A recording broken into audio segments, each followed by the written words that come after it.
if it happens, would it ever go back? Calvin, what do you reckon? No, nothing is ever temporary, is it? And it's unaffordable, as you say, because it will cost billions of our money. But we're going to pay for this one way or another. Yeah. Either we're going to pay for it on our bills, or we're going to pay for it by increased national debt.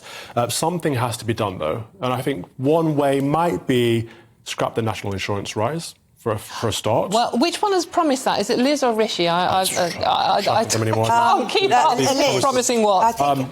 I think it's Liz. I think it was Liz. Yeah, because Rishi's the one who brought it in. Yes, don't hold me to it. But but he might have changed his mind. I'm glad you're confused. They'll say anything, but scrap income, cut income tax, cut VAT down to 15%, and axe these green levies. I think there are 4 or 5 things we could do straight away to make life a bit easier for people. Even if you do the green levies temporarily, yeah. that makes sense, surely. Well, why do we have green levies? Well, because we'll save the planet, Calvin. Because of Marie Antoinette, that's why. So you and I paying more on our energy bills somehow saves the planet? Yeah, meanwhile, the energy companies like Shell and BP are making billions they're handing to their shareholders rather than investing in green energy. We need to scrap this dash for net zero in 2050, which was all Carrie's idea, and that's what Boris suddenly started to sort of double down or double up, according to what Carrie Antoinette. So she's nicknamed in the cabinet, evidently. So, I mean, scrap that for a start. Now, fracking, you see, fracking. Both Rishi and Liz Truss have both said that they will allow fracking to continue where the locals want it. Well, excuse me, no locals are going to agree to have it, so it's not going to happen, is it? It's a good cop-out, isn't it? It's an absolute cop-out, yes, you know. Right. There's one story, I think it's in the Daily Mail today, that made me look twice. We're actually, evidently, what we do is, for the biggest power station in the country, Drax up in Yorkshire, right, OK? We actually now, because it's green, we actually ship wooden pellets over from Louisiana in America to burn in Yorkshire because it's better for the environment. So how does that make sense? Millions and millions of trees are being cut down. Oh, but they're renewable. They just take 100 years. They're renewable, exactly, and they're being translated into these little tiny pellet things, which are then loaded into some great ship, some gas-guzzling or oil-guzzling ship. It's crazy. It's all a money-making scam, all of this climate change emergency. People are making a lot of money off us, and we're paying out of our wallets. I mean, I can't afford £4,000 a year on energy. I just can't. So I don't know how everyone else is going to do it. But what is the average income in this country? Is it around about £28,000? Forgive me if I'm wrong there. Certainly can't afford 4,000. No. I mean, that's a huge chunk of your income, isn't it? I mean, sort of like, say the average nurse in this country, for example, if they're on their own and they're on sort of like, around about £30,000, suddenly, and £4,000, I heard £5,000 at one point this morning. And also, I mean, I know it's very difficult and people don't like means testing and it's difficult to bring in a means testing system, but suddenly everybody has been given £400, or will be given, towards their energy bills. I'm in a lucky position. I'm not rich, but I don't need that £400, and yet I'm getting it anyway. Surely. Don't work. They just do not work. Let people keep more of the money that they are earning. Stop taking my money to give to someone else. Or give back to you. Give back to you. Don't take it in the first place. This is the weird thing. I mean, and that £400 bill rebate for all households, including second homes. I know. Because, funny enough, most politicians and MPs have second homes. Oh, by the way, talking of that, they can claim their energy bills off on expenses against us. Yeah, I know. And there's no cap on that, unlike the energy cap, which isn't actually a cap, and that's more or less a target, isn't it? We just admit that. It just keeps going up every couple of months. I mean, £5,000, £10,000. At what point do we go, I really can't afford this now?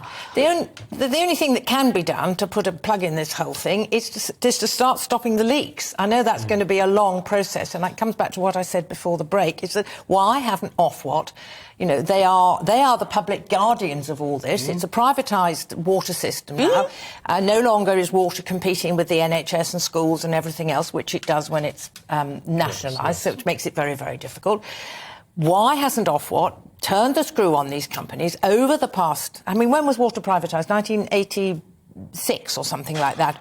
over the decades, why haven't they been made to fix more of these leaks? And they expect us to bath with a friend and, you know, etc., etc., etc., which will save sort of 10% of what they lose through leaks. Yeah, parents have thought you're having a bath, Christine. Don't be stupid. Well, by the way, it's a wet flannel, a quick wipe down once a week. May I say that I have always thought, this is going to shock people, but I have always thought that people bath and shower far too much. Oh, no. When I was a teacher, I used to tell my kids in assemblies, you need to shower once a day at least. No, you don't. Good hygiene, absolutely. Absolutely. Oh, yeah. Why? Why once a day? No, you don't. Good hygiene. No, you don't need to the amount wash. of young people that come to school smelling, it's like, come on, this is not good. No, that I understand. But after a day, you're not going to smell. Where is this conversation going? After a day, you're not going to smell. If you're really dirty or you've got This is a very British thing. hot The and British are sweaty. known for not bathing as often as we should. I didn't have a shower this morning. Do I smell? Oh, God, I wonder what that was. It's not very nice. But... You smell absolutely lovely. You have to wash the crucial bits. Yeah, I think we've actually. I'm now personally blaming Calvin for the entire water shortage.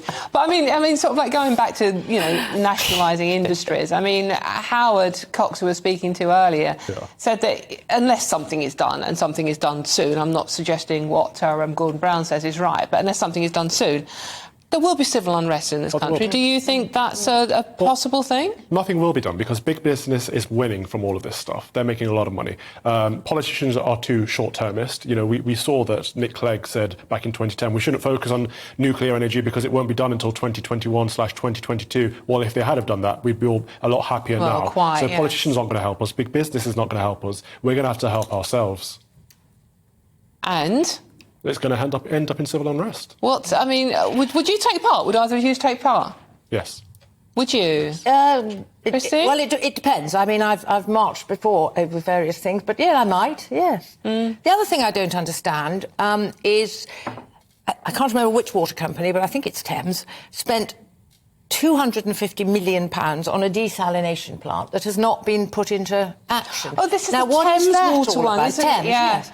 Now, how can that be? How can they possibly have spent that amount of money and apparently have absolutely nothing to show? We're an island. We should be desalinating water all the time. That's the only one. They spent millions of pounds on it. It's not working until next year, obviously, when we've all burned to death in any case, possibly, or drowned, or whatever we're going to do.